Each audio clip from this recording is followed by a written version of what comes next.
میں نے آپ حضرات کے سامنے حضور نبی اکرم صلی اللہ علیہ وسلم کی ایک حدیث مبارکہ پڑھی ہے۔ اللہ تعالیٰ سے دعا ہے کہ اللہ تعالیٰ اس حدیث کے صحیح معنی اور صحیح مفہوم کو آپ تک پہنچانے کی توفیق عطا فرمائے، اور پھر اس حدیث پر ہم سب کو عمل کرنے کی توفیق عطا فرمائے۔ وہ حدیث کیا ہے؟ حضرت ابو ہریرہ رضی اللہ تعالی عنہ فرماتے ہیں کہ ایک مرتبہ حضور نبی اکرم صلی اللہ علیہ وسلم نے میرا ہاتھ اپنے ہاتھ میں لیا، میرا ہاتھ پکڑا اور پکڑ کر میری ہاتھ کی انگلیوں پر 5 باتیں مجھے گنوائیں۔ وہی 5 باتیں آپ کو بتانا چاہتا ہوں۔ بعض مرتبہ حضور نبی اکرم صلی اللہ علیہ وسلم کا کوئی خاص عمل جو ہوتا ہے وہ کسی بات کی اہمیت کو اجاگر کرنے کے لیے ہوتا ہے، ویسے بھی بتا سکتے تھے، لیکن ابو ہریرہ رضی اللہ تعالی عنہ کا ہاتھ پکڑ کر اپنے دست مبارک پر رکھ کر پھر حضرت ابو ہریرہ رضی اللہ تعالی عنہ کے انگلیوں کے اوپر 5 باتیں گنوا دینا، یہ جو عمل ہے یہ وہ ان باتوں کے لیے اہمیت بن جاتا ہے، ٹھیک ہے نا جی؟ تو وہ 5 باتیں کیا ہیں جو حضرت ابو ہریرہ رضی اللہ تعالی عنہ کو اللہ کے نبی نے گنوائی؟ بیٹا بیٹھ جاؤ، شاباش، بیٹھ جاؤ۔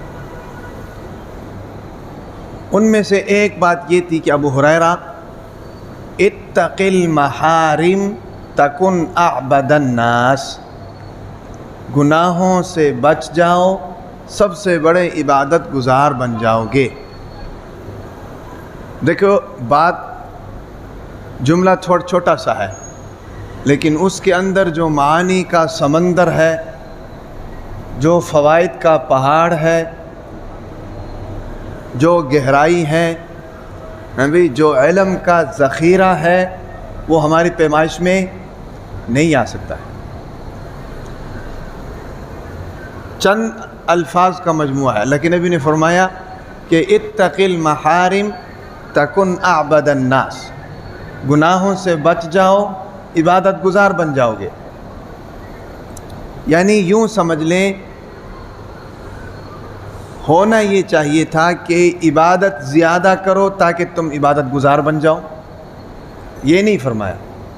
ہماری سمجھ میں تو یہ آتا ہے نا کہ جو بندہ جتنی زیادہ عبادت کرتا ہے وہ عبادت گزار ہے، اسی کو عابد کہتے ہیں۔ ہم اکثر کہتے ہیں نا کہ بھئی فلانا بندہ بڑا عابد تھا، تو جب بھی عابد کہتے ہیں تو ہمارے ذہن میں بات آتی ہے کہ وہ بڑا کوئی عبادت گزار ہوگا، لیکن اللہ کے نبی اس کو عبادت گزار نہیں کہہ رہے ہیں۔ اللہ کے نبی نے عبادت گزاری کا جو راستہ بتایا ہے وہ یہ ہے کہ بھائی گناہوں کو چھوڑ دو۔ کیونکہ بھائی دیکھو، ایک آدمی کو بیماری لاحق ہے بھائی، وہ ڈاکٹر سے دوائی لے کر آتا ہے، دوائی بھی کھاتا ہے اور جناب اس بیماری سے نکلنے کے اسباب بھی اختیار نہیں کرتا، بد پرہیزی بھی کرتا ہے، تو بیماری کیسے ٹھیک ہوگی؟ لیکن ایک آدمی ہے، اس کو بیماری ہے، وہ دوائی بھی اتنی خاص نہیں کھاتا، لیکن پرہیز دبا کر کرتا ہے، وہ چیزیں ہی نہیں کھاتا جو اس کی بیماری کو بڑھاتی ہیں، تو اس کی بیماری اپنی جگہ پر رہتی ہے، بڑھتی نہیں ہے۔ دوائیاں جو ہوتی ہیں نا جی، وہ بیماری کو کچلنے کے لیے ہوتی ہیں، پرہیز جو ہوتا ہے وہ بیماری کو کمزور کرنے کے لیے ہوتا ہے۔ دوائیاں وہ تھوڑی بہت لے رہا ہے لیکن پرہیز دبا کے کر رہا ہے۔ اکثر آپ نے شوگر کے مریضوں کو دیکھا ہوگا، وہ کہتے ہیں کہ یار ہم کوئی انسولین وغیرہ نہیں لگاتے ہیں، بس پرہیز کرتے ہیں، پرہیز سے ان کا کام چل جاتا ہے۔ بلڈ پریشر کے مریض ہیں، ابھی نمک سے پرہیز کرتے ہیں، چینی سے پرہیز کرتے ہیں، ان کا پرہیز سے کام چل جاتا ہے۔ دوائیاں ان کو کھانے کی ضرورت ہے نہیں ہوتی۔ معدے کا مریض ہوتے ہیں بھائی، مرچیں چھوڑ دیتے ہیں، تلی ہوئی چیزیں چھوڑ دیتے ہیں، ان کا معدہ ٹھیک کام کرتا ہے، معدے کی دوائی نہیں کھاتے۔ تو ان کا علاج پرہیز سے ہی ہو جاتا ہے. اور ویسے بھی حکیم کہتے ہیں کہ بھئی پرہیز علاج سے بہتر ہے.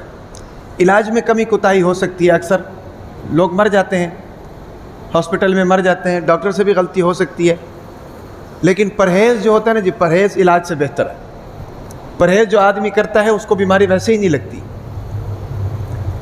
تو میرے کہنے کا مطلب یہ ہے کہ حضور نبی اکرم صلی اللہ علیہ وسلم نے کیا فرمایا کہ اتق المحارم تکن اعبد الناس، کہ تم گناہوں سے بچ جاؤ تو عبادت گزار بن جاؤ گے. اب ایک بندہ عبادت گزار تو ہے، 5 نمازیں بھی پڑھ رہا ہے، نوافل کا اہتمام بھی کر رہا ہے، اس مریض کی طرح دوائیاں ساری کھا رہا ہے، تہجد کا بھی اہتمام کر رہا ہے، ذکر و اذکار نوافل اور وظائف بھی کر رہا ہے، قرآن کی تلاوت بھی کر رہا ہے، لیکن ساتھ میں گناہ بھی کر رہا ہے. تو ادھر سے تو وہ عبادت کر رہا ہے، لیکن وہی عبادت اس کے گناہ ختم کر رہے ہیں، کیونکہ گناہ بھی اس سے ہو رہے ہیں. اس کی عبادات سے اصل چیز عمل کرنا نہیں ہوتا ہے، نیک عمل، اصل چیز ان نیک اعمال کی حفاظت کرنا ہوتا ہے، مین چیز یہ ہے. لیکن وہ شخص ایک طرف نیکیاں بھی کر رہا ہے لیکن دوسری طرف گناہ بھی کر رہا ہے، تو وہ ان نیکیوں کی حفاظت نہیں کر رہا، تو وہ اسی سٹیج پر ہے جس سٹیج پر شروع سے ہے. لیکن ایک شخص ہے وہ فرض 5 نمازیں پڑھتا ہے، واجبات ادا کرتا ہے، زیادہ نوافل کا اہتمام بھی نہیں کرتا ہے، لیکن گناہ نہیں کرتا ہے، بد نظری نہیں کرتا ہے، فحاشی نہیں کرتا ہے، عریانی نہیں کرتا ہے، بے حیائی نہیں کرتا ہے، جھوٹ نہیں بولتا ہے، دھوکہ نہیں دیتا ہے، بد نظری نہیں کرتا ہے، ہاں بھی اللہ تعالیٰ کے احکامات پر پورا عمل کر رہا ہے، تو اس کی جو چھوٹی موٹی عبادات ہے نا جی، وہ ایک دن پہاڑ بن جاتی ہیں. یہ پہاڑ بھی تو چھوٹے چھوٹے کنکریوں سے مل کر بنے کہ نہیں، اور کنکریاں چھوٹے چھوٹے ذرات سے مل کر بنتی ہیں، دریا قطروں سے مل کر بنتے ہیں، سمندر دریاؤں سے مل کر بنتے ہیں. تو ہر چیز جو ہمیں بڑی نظر آتی ہے نا جی، اس کی اصل جو ہے، اصل اس کی یہی ہے کہ وہ پہلے چھوٹا تھا، وقت کے ساتھ ساتھ تدریجاً اس میں اضافہ ہو گیا. اسی طریقے سے ایک آدمی جو ہے گناہ نہیں کر رہا لیکن چھوٹے موٹے نیک اعمال کر رہا ہے، تو اس کے نیک اعمال جو ہے نا جی وہ محفوظ ہیں، وہ محفوظ ہیں. اس کا فائدہ یہ ہوگا کہ ایک وقت آئے گا اس کا نام اعمال نیکیوں سے بھر جائے گا، دنیا اس کو پہچانے نہ پہچانے، اللہ کے رجسٹر میں عابد لکھا جائے گا، عبادت گزار ہے بھائی. تو اس لیے حضور نبی اکرم صلی اللہ علیہ وسلم نے فرمایا کہ اتق المحارم، گناہوں سے بچ جاؤ. اب اتقی امر کا صیغہ ہے، اتقی کا معنی تقوی اختیار کرو. تقوی کس کو کہتے ہیں؟ بنیادی طور پر تقوی یاد رکھیں، تقوی کہتے ہیں پرہیزگاری کو، یعنی اللہ تعالیٰ کے احکامات پر عمل کرنا، جن کو کرنے کا حکم دیا ان کو کرنا، اور جن سے رکنے کا حکم دیا ان سے رک جانا، پرہیز کرنا، اسی کو تقوی کہتے ہیں. ٹھیک ہے نا جی. قرآن کی پہلی سورۃ البقرہ اور اس کی پہلی آیت، اس میں اللہ تعالیٰ نے کیا فرمایا؟ ذالک الکتاب لا ریب فیہ ھدی للمتقین، یہ متقین کے لیے ہدایت ہے. تو فائدہ اس کو ہوگا جو تقوی اختیار کرے گا، جو تقوی اختیار نہیں کرے گا وہ فائدہ بھی نہیں لے سکتا. سمجھ آ رہی کہ نہیں؟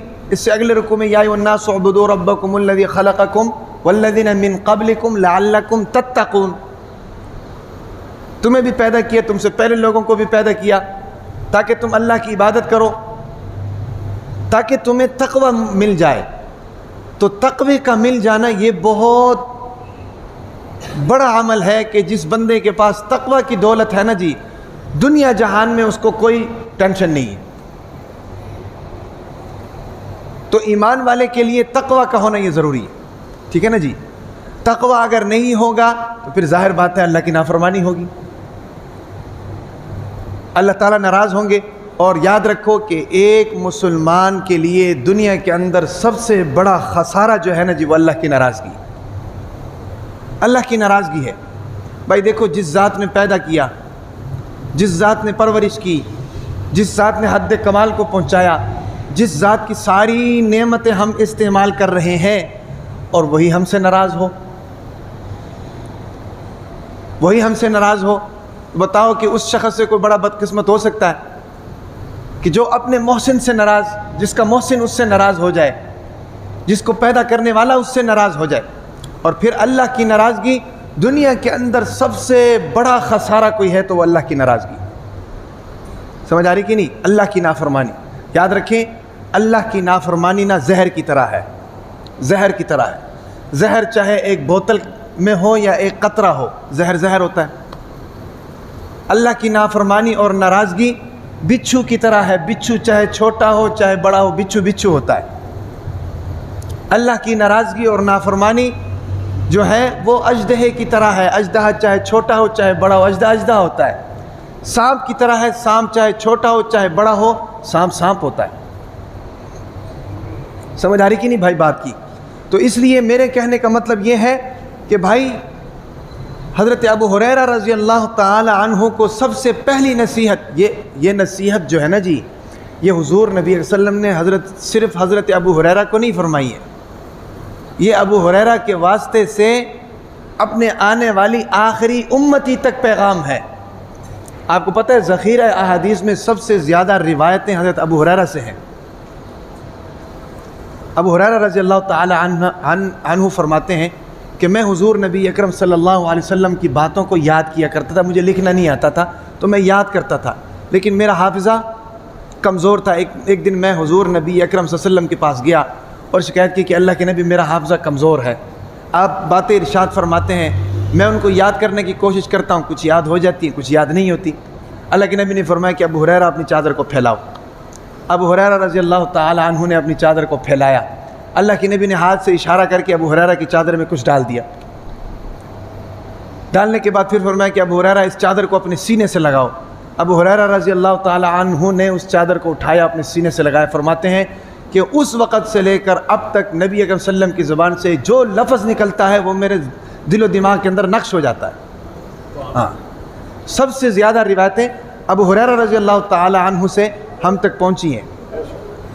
تو انہی ابو ہریرہ کو جو 5 باتیں ارشاد فرمائی ہیں نا، میرے کہنے کا مطلب یہ ہے وہ صرف ابو ہریرہ کو نہیں فرمائی ہے، وہ پاکستان کے اندر رہنے والے لوگوں کو بھی کہی ہیں، وہ امریکہ، یورپ، افغانستان، سری لنکا، انڈیا، غزہ اور فلسطین کے اندر رہنے والے لوگوں کے لیے بھی کہی ہیں، وہ پاکستان کے شہر صوبے پنجاب، پنجاب کے صوبے، پنجاب کے شہر لاہور، لاہور کے علاقے ناصر پارک، مسجد قباء کے نمازیوں کے لیے بھی ہیں کہ اگر عبادت گزار بننا چاہتے ہو تو اتق المحارم، گناہوں سے بچ جاؤ، خود عبادت گزار بن جاؤ گے. تو پہلی بات جو حضور نبی اکرم صلی اللہ علیہ وسلم نے فرمائی ہے وہ یہ ہے. دوسری بات حضور نبی اکرم صلی اللہ علیہ وسلم نے ابو ہریرہ کو فرمائی کہ ابو ہریرہ وَارْضَ بِمَا قَسَّمَ اللَّهُ لَكَ تَكُنْ أَغْنَى النَّاسِ. کیا مطلب؟ کہ اللہ کی تقسیم پر راضی ہو جاؤ تم مستغنی ہو جاؤ گے، تمہیں اللہ تعالیٰ غنا عطا فرمائیں گے. غنا کس کو کہتے ہیں؟ غنا کہتے ہیں کہ ایک بندہ اللہ تعالیٰ کی دی ہوئی نعمتوں پر راضی رہے، اللہ کا شکر ادا کرے، اس سے آگے جانے کی تمنا نہ ہو، اسی پر وہ صبر کرے اور اپنے دل کو راضی کر لے، اسی کو استغنا کہتے ہیں. یہ اگر مل جائے نا جی تو دنیا کے اندر فساد ختم ہو جائے. سمجھ آ رہی کہ نہیں؟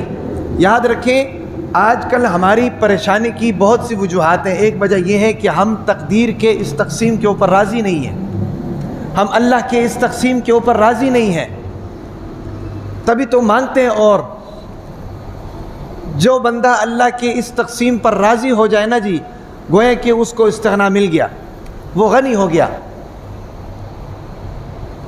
ہم تو سمجھتے ہیں نا جی غنی کہتے ہیں مالدار کو. غنی کس کو کہتے ہیں؟ مالدار کو. غنی مالدار کو نہیں کہتے ہیں.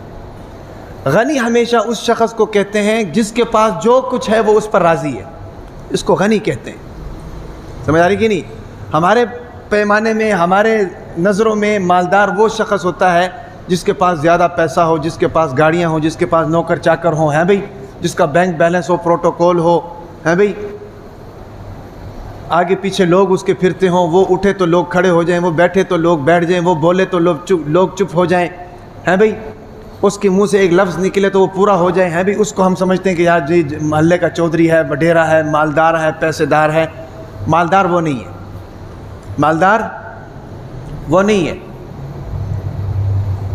یاد رکھیں مالدار وہ ہے کہ جس کو اللہ نے جو کچھ دیا ہے وہ اس پر راضی ہو جائے، وہ مالدار ہے۔ دیکھیں ابھی ایک آدمی مالدار ہے لیکن اس کے پاس استغنا نہیں ہے، اس کے پاس غنا نہیں ہے، یعنی اس کے دل میں اور بھی لالچ ہے، دل مانگے اور، ایک فیکٹری ہے تو دوسری آ جائے، دوسری ہے تو تیسری آ جائے، ایک گاڑی ہے تو دوسری آ جائے، دوسری ہے تو تیسری آ جائے، تو وہ مالدار نہیں ہے، وہ لالچی ہے۔ کیا ہے؟ لالچی ہے، اصل میں وہ فقیر ہے۔ مالدار اگر لالچ کرتا ہے اور اس کا دل اللہ کی نعمتوں پر صبر نہیں کر رہا ہے، اس کا دل اور بھی مانگ رہا ہے، تو گویا کہ وہ مالدار ہونے کے ساتھ ساتھ فقیر ہے۔ اور جو شخص اللہ تعالیٰ کے دیے ہوئے مال پر راضی ہے، اللہ اگر دے تو اس کا شکر ہے، نہ دے تو صبر ہے، اور جو اللہ نے دیا ہے اس پر راضی ہے، ہاں بھئی، تو وہ چاہے فقیر ہی کیوں نہ ہو لیکن وہ دل کا مالدار ہے۔ اصل مالدار یہ ہے، سمجھ آ رہی کہ نہیں؟ تو اس حدیث میں اللہ کے نبی نے ابو ہریرہ رضی اللہ تعالیٰ عنہ کو کیا فرمایا کہ وَرْضَ بِمَا قَسَّمَ اللَّهُ لَكَ تَكُنْ أَغْنَى النَّاسِ، کہ اللہ کی تقسیم پر راضی ہو جاؤ۔ آج ہمارے گھر میں لڑائیاں کیوں ہو رہی ہیں؟ اسی پر لڑائی ہو رہی ہے، یہ زمین مجھے ملنی چاہیے، یہ کمرہ مجھے ملنا چاہیے، یہ گھر مجھے ملنا چاہیے، یہ گاڑی مجھے ملنی چاہیے، ہاں بھئی اتنے پیسے میرے ہونے چاہیے۔ رشتہ داروں کے اندر لڑائی ہے، فیکٹری کے اندر لڑائی ہے، اداروں کے اندر لڑائی ہے، یہ عہدہ میرے پاس ہونا چاہیے، یہ منصب میرے پاس ہونا چاہیے، یہ پروٹوکول میرے پاس ہونا چاہیے۔ کیوں ہو رہا ہے؟ دل کے اندر لالچ ہے، لالچ۔ حضور نبی اکرم صلی اللہ علیہ وسلم نے فرمایا کہ انسان سونے کا پہاڑ چاہتا ہے، اللہ اگر اس کو سونے کا پہاڑ دے دے تو وہ اس پر صبر نہیں کرے گا، شکر نہیں کرے گا، وہ کہے گا اور دو۔ دوسرا مل جائے تو تیسرا چاہے گا، تیسرا مل جائے تو چوتھا چاہے گا۔ فرمایا کہ دنیا کے یہ پہاڑ اس بنی آدم کے پیٹ کو نہیں بھر سکتے ہیں، اس بنی آدم کا پیٹ جو ہے وہ قبر کی مٹی بھر سکتا ہے۔ کیوں کہا؟ اس لیے کہا کہ انسان لالچ کرتا ہے بھائی۔ تو ابو ہریرہ رضی اللہ تعالیٰ عنہ کو کیا فرمایا کہ بھائی اگر زندگی میں سکون چاہتے ہو تو اللہ کی تقسیم پر راضی ہو جاؤ۔ تقسیم پر راضی نہیں ہوگے تو ہمیشہ یہ حسد کرو گے، بغض کرو گے، کینہ کرو گے، غیبت کرو گے، چوری کرو گے، ڈاکے ڈالو گے۔ آج چور چوری کیوں کر رہا ہے؟ پیسے زیادہ چاہیے۔ ڈاکو ڈاکہ کیوں ڈال رہا ہے؟ پیسے زیادہ چاہیے۔ دکاندار ملاوٹ کیوں کر رہا ہے؟ پیسے زیادہ چاہیے۔ افسر رشوت کیوں لے رہا ہے؟ پیسے زیادہ چاہیے۔ لائن مین جناب صحیح ریڈنگ کیوں نہیں لکھ رہا؟ پیسے زیادہ چاہیے۔ تنخواہ سے اس کو گزارا نہیں ہو رہا۔ پولیس والا چوک پر کھڑا ہو کر تلاشی کے بہانے رشوت کیوں لیتا ہے؟ پیسے چاہیے۔ ٹریفک وارڈن جناب ٹریفک صحیح چلانے کے بہانے میں رشوت کیوں لے رہا ہے؟ پیسہ چاہیے۔ کیوں پیسہ چاہیے؟ رشوت کیوں چاہیے؟ دل میں لالچ ہے۔ لالچ کیوں ہے؟ دل کے اندر استغنا نہیں ہے، اللہ نے جو کچھ اس کو دیا اس پر راضی نہیں ہے۔ پھر اس کی زندگی ساری ٹینشن میں گزرتی ہے، پورا ہی نہیں پڑتا۔ کیسے پورا پڑے گا جب اس کے حلال مال کے اندر حرام مال مکس ہو گیا؟ تو کیسے پورا ہوگا؟ بھئی دودھ کے اندر اگر زہر کا ایک قطرہ ملا دو، دودھ پی سکتے ہیں؟ نہیں پی سکتے۔ دودھ کے اندر پیشاب کا ایک قطرہ ملا دو، دودھ صاف ہے، حالانکہ نظر تو نہیں آ رہا، نہ زہر نظر آ رہا ہے نہ پیشاب نظر آ رہا ہے، صرف آپ کو بتا دیا جائے 10 گلاس دودھ کے رکھے جائیں کہ اس میں سے ایک گلاس جو ہے اس میں زہر کا ایک قطرہ ہے، تو 10 کے 10 نہیں پئیں گے، حالانکہ ایک میں ہے، کیونکہ پتہ ہی کوئی نہیں۔ سمجھ آ رہی کہ نہیں؟ تو حلال مال کے اندر حرام مال اگر شامل ہو گیا تو حلال مال میں برکت کہاں سے آئے گی؟ نہیں آئے گی۔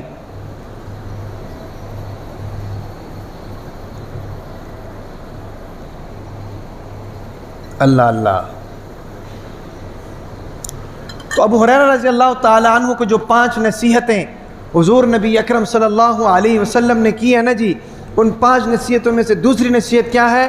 اللہ کے نبی نے فرمایا کہ بھائی وَرْضَ بِمَا قَسَّمَ اللَّهُ لَكَ تَكُنْ أَغْنَى النَّاسِ، کہ اللہ کے دیے ہوئے مال پر شکر کرو اور اسی پر صبر کرو، اللہ تعالیٰ آپ کو مستغنی کر دے گا۔ دنیا کے اندر دیکھو نا، وقت سے پہلے بوڑھے ہو رہے ہیں، وقت سے پہلے داڑھی چٹی ہو رہی ہے، وقت سے پہلے کمزور ہو رہے ہیں۔ کیوں؟ ٹینشن ہے۔ کس چیز کی ٹینشن؟ فلانے نے اتنا پیسہ کما لیا، میں نے کیوں نہیں کمایا؟ فلانے کے پاس گاڑی آ گئی، میرے پاس کیوں نہیں آئی؟ فلانے کے پاس موٹر سائیکل آ گئی، میرے پاس کیوں نہیں ہے؟ فلانا بڑا جناب بزنس بہت ترقی کر رہا ہے، میرا کیوں نہیں ترقی کر رہا ہے بھائی؟ یہی لالچ ہے، یہی پریشانی ہے، اس کی وجہ سے ٹینشن ہے بھائی۔ بیمار بھی ہو رہے ہیں، شوگر بھی ہو رہے ہیں، بلڈ پریشر کے مریض بھی ہو رہے ہیں بھائی، بال بھی چٹے ہو رہے ہیں،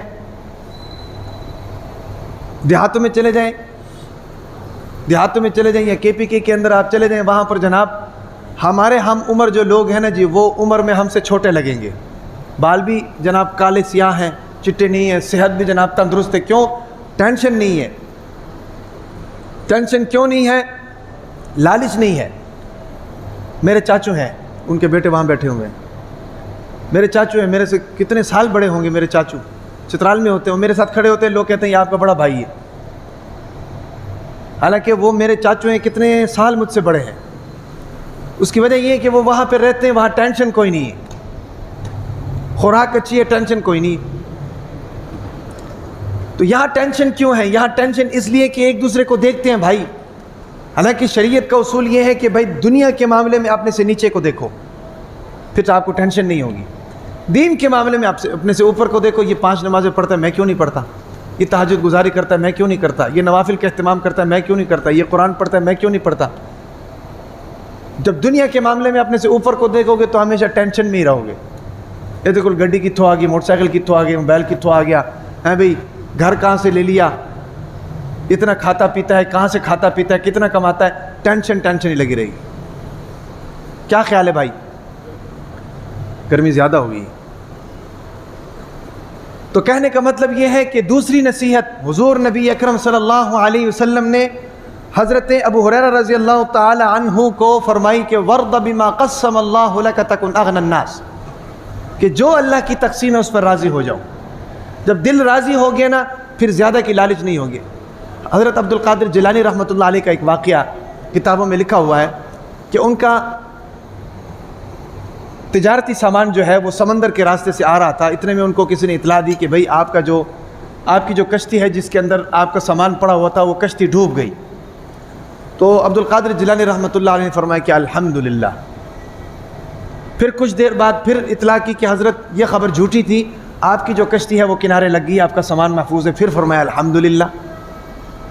اب جو بتانے والا تھا اس نے پوچھا کہ حضرت پہلے بھی میں نے آپ کو بتایا نقصان کا، آپ نے الحمدللہ کہہ دیا، اب میں نے آپ کو فائدے کا بتایا، آپ نے الحمدللہ کہہ دیا. سمجھ نہیں آئی. انہوں نے کہا بات یہ ہے کہ جب تم نے مجھے اطلاع دی کشتی ڈوبنے کی تو میں نے اپنے دل پر غور کیا کہ میرا دل پریشان تو نہیں ہے. تو میں نے دیکھا کہ میرے دل کے اوپر کوئی اثر نہیں پڑا. تو میں نے اللہ کا شکر ادا کیا کہ اللہ اس دل کے اندر محبت نہیں ہے، اس دل کے اندر اس کی محبت نہیں ہے. پھر جب تم نے مجھے کہا کہ بھئی آپ کی کشتی کنارے لگ گئی، پھر میں نے دل پر غور کیا، یہ خوش تو نہیں ہو رہا. مجھے محسوس ہوا کہ میرا دل خوش نہیں ہو رہا، اس پر کوئی اثر نہیں پڑ رہا. پھر میں نے دوبارہ الحمدللہ کہا کہ یا اللہ دنیا کی محبت اس دل کے اندر نہیں ہے. اس کو کہتے ہیں بھائی استغنا. اللہ کرے یہ ہم سب کو مل جائے، اور یہ بڑا ہی مشکل کام ہے. یہ میں بات آپ کو بتا دوں، استغنا کا مل جانا یہ بڑا مشکل کام ہے. یہ کوئی خالہ جی کا گھر نہیں ہے کہ آپ کو جناب 5 وقت نماز پڑھنے آ جاؤ اور آپ کو ساری چیزیں مل جائیں. نہیں بھائی، اس کے لیے بھائی آپ کو جانا پڑے گا علماء کے پاس، اس کے لیے آپ کو جانا پڑے گا صلحاء کے پاس، اس کے لیے آپ کو جانا پڑے گا مدارس کے اندر، اس کے لیے آپ کو جانا پڑے گا بزرگان دین کے پاس. ان کے پاس بیٹھو، زانو تلمس طے کرو، ان سے تعلیمات لو، پھر جناب اس دل کی دنیا کے اندر تبدیلی آئے گی. ہاں، اس دل کی دنیا کے اندر تبدیلی آئے گی. جو پرفتن دور اس وقت چل رہا ہے نا جی، جو پرفتن دور اس وقت چل رہا ہے، اس پرفتن دور کے اندر یاد رکھو علماء حق کے ساتھ وابستگی کا ہونا یہ انتہائی ضروری ہے. ہاں، یہ انتہائی ضروری ہے. تو میں کیا بتا رہا تھا، یہ بات بیچ میں ویسے آ گئی. میں یہ بتا رہا تھا کہ بھائی اللہ کی تقسیم پر راضی ہو جاؤ، اللہ کی تقسیم پر راضی ہو جاؤ. جو کچھ اللہ نے دیا ہے اللہ کا شکر ادا کرو. ہاں، جو کچھ اللہ نے دیا ہے اللہ کا شکر ادا کرو بس. ابو ہریرہ رضی اللہ تعالی عنہ کو دوسری نصیحت حضور نبی اکرم صلی اللہ علیہ وسلم نے یہ فرمائی. آپ لوگ نا لیٹ آتے ہیں، تھوڑا جلدی تشریف لایا کریں. پچھلے جمعے وہ فرما رہے تھے کہ ہمارے اکثر نمازی ابو بکر جاتے ہیں. میں تو کہتا ہوں جتنے بھی ابو بکر جاتے ہیں نا وہ سارے 2 نمبر ہیں. ان میں سے ایک سراج صاحب بھی ہیں، یہ بھی 2 نمبر ہے. ابو بکر جاتا تھا، آج آ گیا. جلدی جلدی جمعہ پڑھنے، شارٹ کٹ ہے نا، شارٹ کٹ ہے. یہ جتنے بھی ابو بکر جاتے ہیں نا سب 2 نمبر ہیں.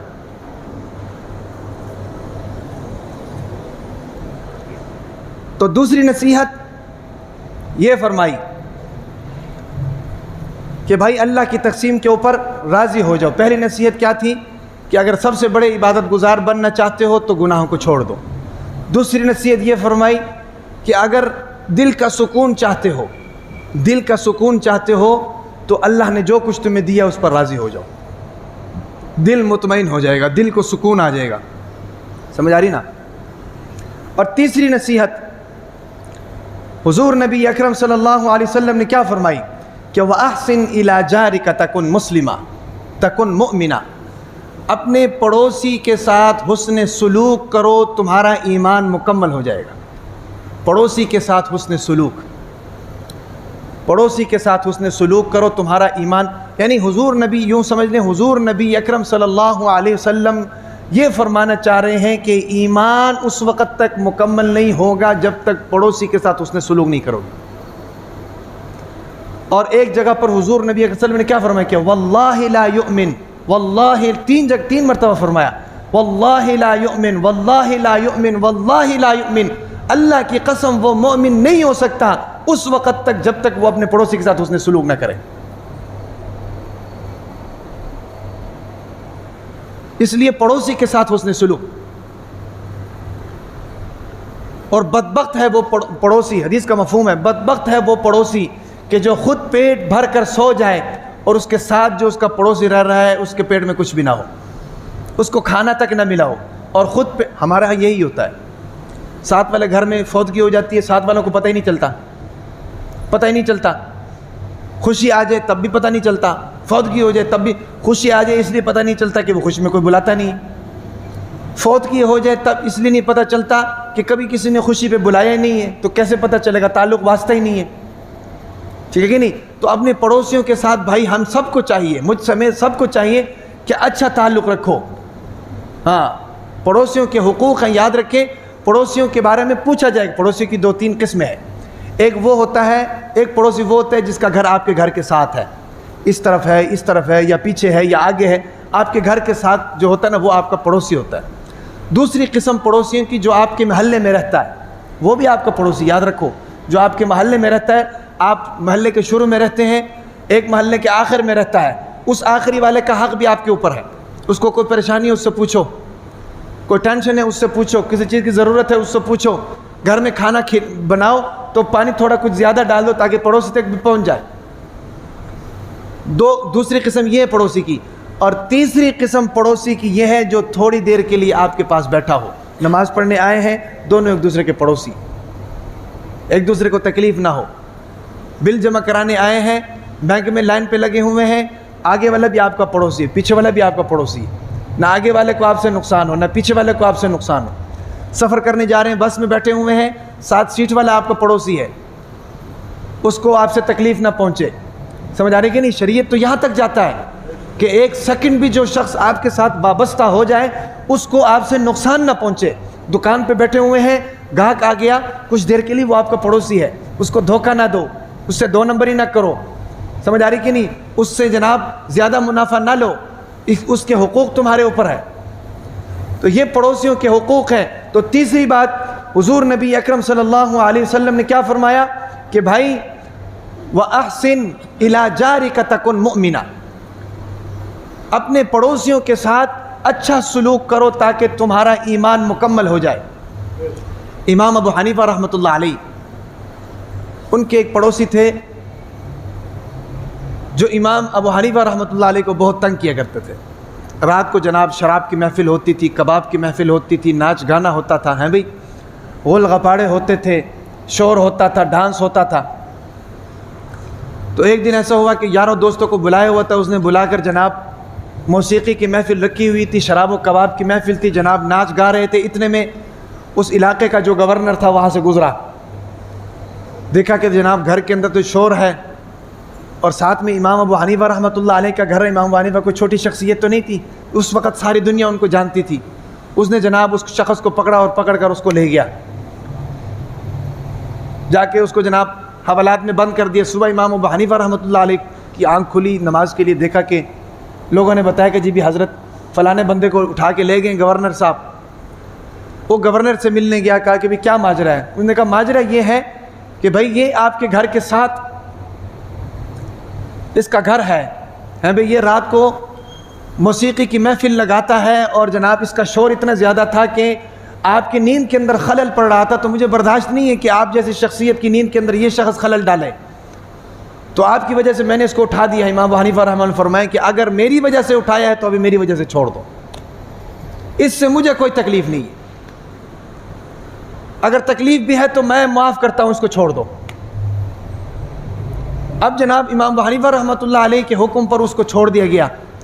وہ شخص امام صاحب کے پاس آیا اور کہا کہ جی حضرت میں ساری زندگی آپ کو تنگ کرتا رہا ہوں اور جان بوجھ کر تنگ کرتا رہا ہوں، میں چاہتا تھا کہ آپ تنگ ہو جائیں، اور جب آپ مجھے چھڑانے کے لیے آئے تو میں سمجھا کہ مجھے پتہ نہیں اور بھی اندر کرنے کے لیے آیا ہے، لیکن جب آپ نے کہا کہ جی میں نے اس کو معاف کر دیا، اس کو چھوڑ دو، تو کہتے کہ جی حضرت میں تو آپ کا غلام ہو گیا ہوں، میں تو آپ کا غلام ہو گیا، مجھے دین سکھائیں، مجھے علم سکھائیں۔ علماء فرماتے ہیں کہ ساری زندگی جناب وہ عبادت میں اس نے گزاری، ریاضت میں اس نے گزاری، اللہ تعالیٰ کا صحیح بندہ بن کے اس نے گزارا۔ آخر یہ فائدہ اس کو کیسے ہوا؟ وہ تو برا پڑوسی تھا لیکن امام صاحب اس کے اچھے پڑوسی تھے، امام صاحب نے اس کے پڑوسی ہونے کا حق ادا کیا۔ سمجھ آ رہی کہ نہیں؟ ہم بھی محلے کے اندر رہتے ہیں، یہاں پر دیکھ لیں ہمارا یہ محلہ ہے جناب، نہ دن کو سکون ہے نہ رات کو سکون ہے، سیدھی سی بات ہے، نہ دن کو سکون ہے نہ رات کو سکون ہے۔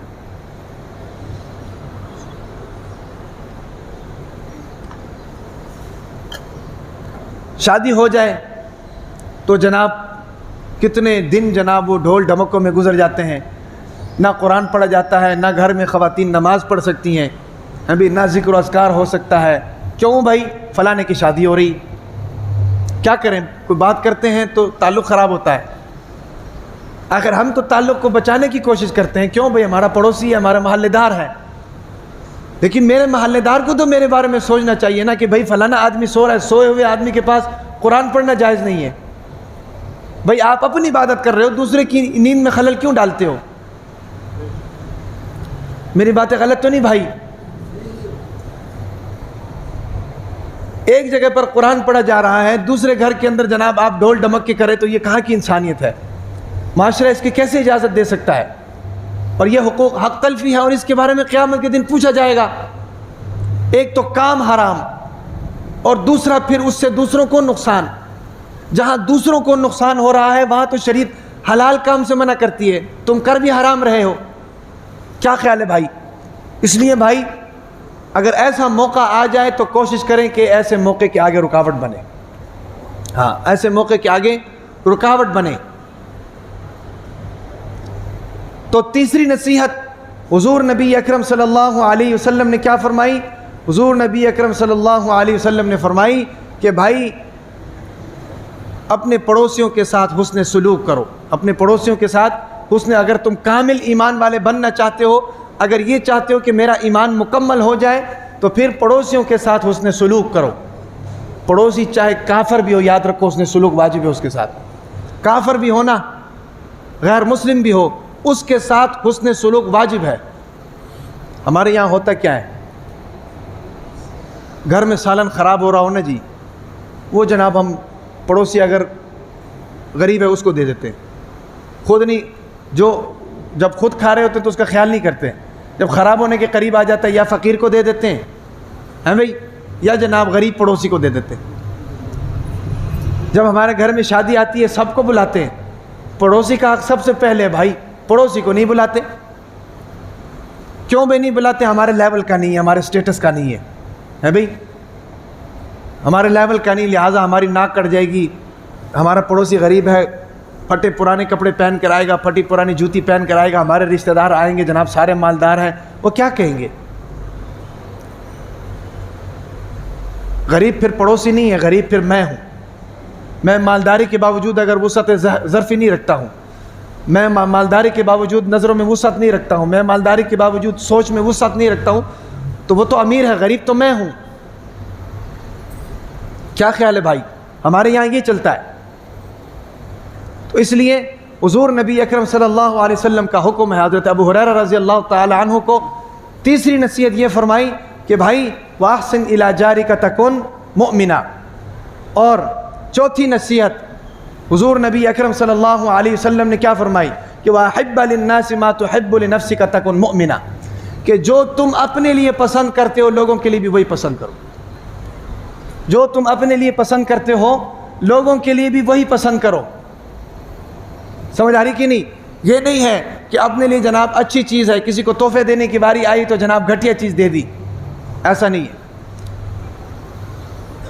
قرآن مجید کے اندر آیت اتری لن تنالوا البر حتى تنفقوا مما تحبون، تم اس وقت تک نیکی کو پہنچ ہی نہیں سکتے ہو جب تک تم اپنی پسندیدہ چیز اللہ کے راستے میں خرچ نہ کر دو.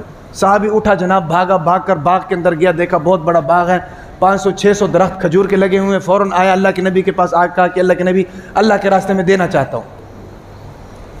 کیوں؟ مجھے سب سے محبوب یہ میرا باغ ہے. آج جو چیز ہماری کام کی نہیں نہ ہوتی وہ ہم کسی کو دیتے ہیں. کپڑے پھٹ جائیں وہ کسی کو دیتے ہیں، نیا کپڑا کسی کو لا کر نہیں دیتے، نیا سوٹ کسی کو لا کر نہیں دیتے ہیں. گھر کے اندر سالن خراب ہو رہا ہو وہ جا کر باہر فقیر کو دے دیتے ہیں. سمجھ آ رہی کہ نہیں؟ اپنے لیے ہمارے معیار اور ہیں، دوسروں کے لیے ہمارے معیار اور ہیں. یہ ایمان والے کی نشانی نہیں ہے، مسلمان کی نشانی نہیں ہے. مسلمان تو وہ ہوتا ہے بھائی جو اپنے اوپر دوسروں کو ترجیح دے، وہ مسلمان ہے. جو دوسروں کو خراب چیز دے، اپنے آپ کے پاس جناب اپنے آپ کو دوسروں پر ترجیح دے، وہ مفاد پرست ہوتا ہے، مسلمان نہیں ہوتا. اور مفاد پرستی جو ہے یہ مسلمان کی شاہ نشان نہیں ہے. ہاں، خود مجھے ملے نہ ملے میرے بھائی کو ملے، یہ مسلمانی ہے. خود میرے پاس کپڑے ہو نہ ہو میرے بھائی کے پاس ہونے چاہیے، یہ مسلمانی ہے. جنگ کے موقع پر صحابہ کرام رضوان اللہ علیہم اجمعین بھائی زخمی ہو کر گرے ہوئے تھے. ایک صحابی نے پانی مانگا، صحابی دوڑ کر اس کے پاس لے کر گیا، پانی پینے لگا تو دوسرا صحابی نے پانی کی آواز دی تو کہا کہ پہلے نہیں اس کو دو، خود زخمی پڑا ہوا ہے. دوسرا زخمی ہے اس کا خیر پہلے اس کو دو. اس کے پاس گیا، کسی اور نے پانی کی آواز لگائی، دوسرے نے کہا نہیں جی بھی آگے اس کو دو. اس کے پاس گیا، کسی اور نے آواز لگائی، اس نے آگے کر دیا. وہ گھومتے گھومتے گھومتے پہلے والے کے پاس آیا تو اس کی بھی جان نکل چکی تھی. دوسرے والے کے پاس گیا، اس کی بھی جان نکل چکی تھی. تیسرے والے کے پاس گیا، اس کی بھی جان نکل چکی تھی. یہ ہے وہ جناب سلوک جو صحابہ کرام آپس میں کیا کرتے تھے، اور ہمارے لیے یہ ضروری ہے. ہمارے لیے یہی مشغل راہ ہے کہ اپنے آپ پر جناب دوسروں کو ترجیح دو. مدینے کے اندر مہمان آیا، کھانا مانگا، اللہ کے نبی نے فرمایا کہ فلانی صحابی سے کہ بھی جاؤ اس کے کھانے کا انتظام کرو. صحابی جناب مہمان کو لے کر گھر گیا، گھر میں جا کر پوچھا کہ بھی کھانا ہے؟ بیوی نے کہا جی کھانا تو کوئی نہیں ہے، ایک بندے کا کھانا ہے. بیوی ہم نے بھی نہیں، میں نے بھی نہیں کھایا، بچوں نے بھی نہیں کھایا، تم نے بھی نہیں کھایا. اب مہمان آ گیا، کیا کریں؟ اس وقت کی بیویاں بھی جناب شوہر کی مرضی کے اوپر چلتی تھیں. حضور نبی اکرم صلی اللہ علیہ وسلم کی محبت میں سرشار ہوا کرتی تھیں، نبی کے حکم پر سلقم تسلیم کیا کرتی تھی. آج کی ماؤں کی طرح نہیں تھی وہ جناب، آج کے ماں باپ کی طرح نہیں تھے. صبح جناب سکول کے لیے تو روز اٹھاتے ہیں لیکن نماز کے لیے کبھی بھی نہیں اٹھاتے. سکول کی فکر ہے، نماز کی فکر کوئی نہیں ہے. کیا خیال ہے بھائی؟ پیپر کی فکر ہے، نماز کی فکر کوئی نہیں ہے. اس زمانے میں مائیں ایسے نہیں ہوا کرتی تھی. وہ تو ایسی مائیں تھیں کہ اپنے گود میں بچہ نبی کے پاس لے آتی تھی کہ اللہ کے نبی جہاد میں جا رہے ہیں، اس کو بھی ساتھ لے جائیں. لڑ تو نہیں سکتا لیکن تلوار کے آگے کر سکتے ہیں آپ اس کو. جو تلوار آپ پر آ رہی ہے وہ اس بچے کو آگے کر دیں، آپ اس تلوار سے محفوظ ہو جائیں گے. ایسی مائیں ہوا کرتی تھی. ہاں، تو وہ صحابی لے گیا جی مہمان کو، اپنے گھر لے گیا. بیوی سے کہا تو بیوی نے کہا کہ بھی یہ ماجرا ہے. شوہر نے کہا کہ بھی فکر نہ کرو، ایسا ہے کہ رات کو بچوں کو بہلا کر سلا دو، ہیں بھائی کھانا لے آؤ، مہمان بھی بیٹھا ہوگا، میں بھی بیٹھا ہوں گا، تم بھی بیٹھی ہوگی. چراغ صحیح کرنے کے بہانے چراغ بجھا دینا، اندھیرا ہو جائے گا، مہمان کھانا کھا لے گا، سمجھے گا ہم بھی کھا رہے ہیں. ہم نہیں کھائیں گے، مہمان پیٹ بھر کر کھا لے گا. بیوی نے کہا ٹھیک ہے.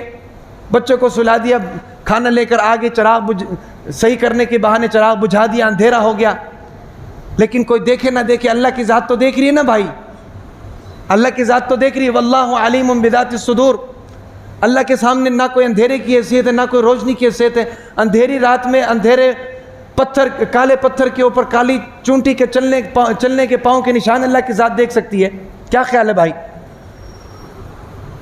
اس صحابی کا یہ عمل اللہ کو اتنا پسند آیا، اللہ تعالیٰ نے جناب نبی کے اوپر قرآن نازل کر دیا. یؤثرون علی انفسہم ولو کان بہم خصاصہ. میرے محبوب تیرے یار ایسے ہیں کہ جو اپنے اوپر دوسروں کو ترجیح دیتے ہیں. یاد رکھنا میں ان سے راضی ہو گیا ہوں. کیوں؟ یہ اپنا نہیں سوچتے بلکہ انسانیت کا سوچتے ہیں، یہ اپنا نہیں سوچتے ہیں بلکہ مہمانوں کا سوچتے ہیں، یہ اپنا نہیں سوچتے بلکہ آپ کے حکم پر عمل کر کے دکھاتے ہیں۔ صبح وہ صحابی نبی اکرم صلی اللہ علیہ وسلم کے پاس آئے تو نبی اکرم صلی اللہ علیہ وسلم اس کو دیکھ کر مسکرائے اور اللہ تعالیٰ کی رضامندی کی بشارت اس کو سنائی۔ یہ سارا عمل بھائی ہمارے لیے مشغل راہ ہے۔ کیا ہے؟ مشغل راہ ہے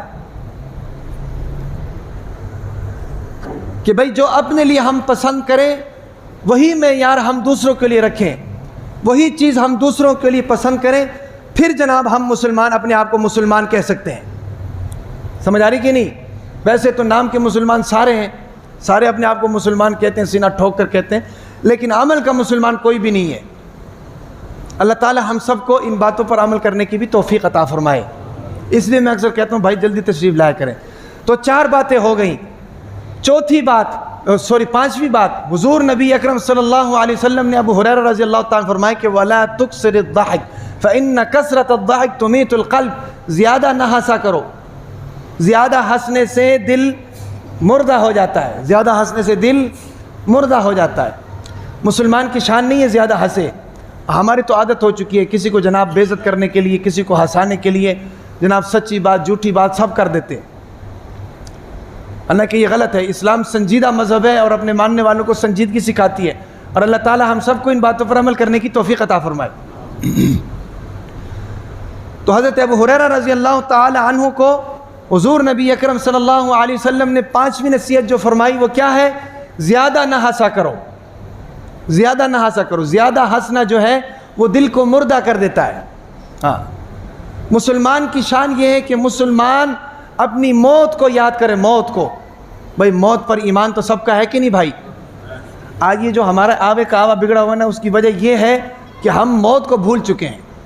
کاروبار کرتے ہیں جناب سارے زندگی زندہ رہنے کے لیے، ملازمت کرتے ہیں زندہ رہنے کے لیے، ہر کام ہمارا اسی نیت سے ہوتا ہے کہ بھئی میں زندہ رہوں گا۔ مرنے کو ہم سب مسلمان بھول گئے ہیں، سیدھی سی بات ہے۔ جب مرنا، اگر موت کے تذکرے ہوں گے نا جی، کسی کی مجال نہیں نماز چھوڑ دے، کسی کی مجال نہیں ہے جناب چوری کرے، کسی کی مجال نہیں دھوکہ دے، کسی کی مجال نہیں ملاوٹ کرے۔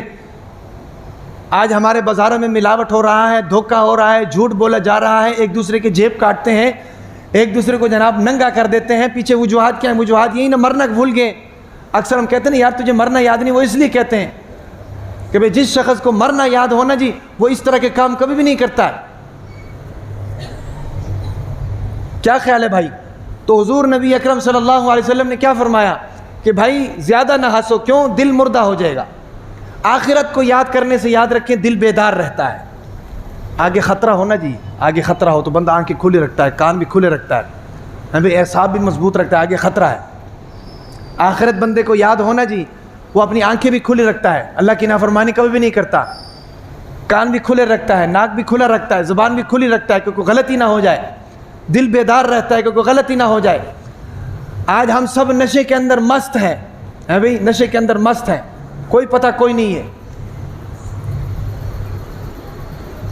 تو حضور نبی اکرم صلی اللہ علیہ وسلم نے کیا فرمایا کہ زیادہ نہ ہنسو، آخرت کو یاد کرو تاکہ تمہارا دل بیدار رہے۔ دل بیدار رکھنے کے لیے کچھ چیزیں ہیں جو علماء کرام نے فرمائی۔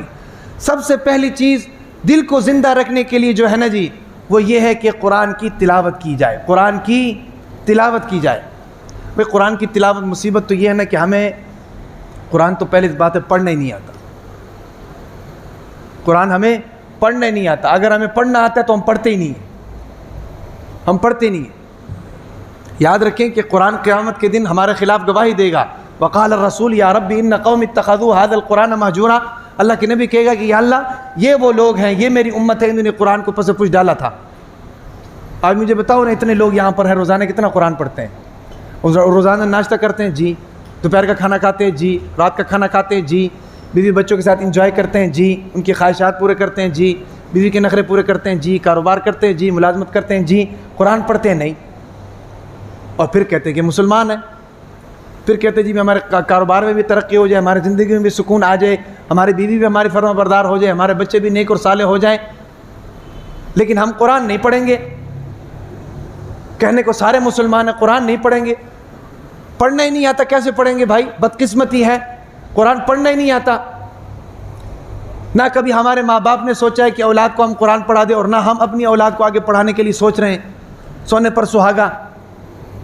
تو قرآن پڑھو بھائی، قرآن پڑھنے کا طریقہ یہ ہے، قرآن روز پڑھو، وقت طے کریں، دن طے کریں اور مقدار طے کریں، جگہ طے کریں۔ کون سے وقت میں قرآن پڑھیں گے، دن کے کون سے حصے میں پڑھیں گے، کون سے وقت میں پڑھیں گے، کون سی جگہ پر بیٹھ کر پڑھیں گے اور کتنا پڑھیں گے، یہ طے کریں، پھر قرآن پڑھیں، دیکھیں یہ قرآن برکت دے گا انشاءاللہ۔ صحابہ کرام نے ترقی کیوں کی ہے؟ دنیا ان کا لوہا کیوں مانتی تھی؟ آج تک دنیا ان کو کیوں یاد کرتی ہے؟ قیامت تک ان کا ڈنکا کیوں بجتا رہے گا بھائی؟ انہوں نے حضور نبی اکرم صلی اللہ علیہ وسلم کے ایک ایک عمل کی حفاظت کر کے دکھایا ہے۔